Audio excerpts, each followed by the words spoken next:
Mon amour de Frédéric Dard, il est ancien et il date de mes 16 ans. Ça a été un choc terrible. Le premier choc, en fait, c'est le rire.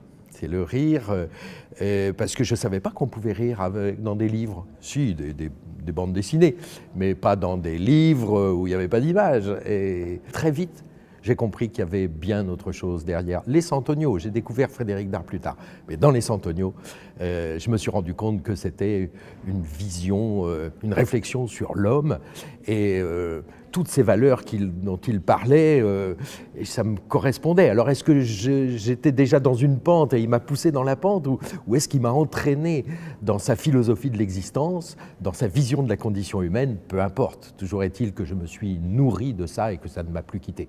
Et quand on me demande ce qu'on doit lire comme Santoniaux, c'est un piège, parce que pour moi, il n'y a pas 183 Santoniaux. Il y en a un.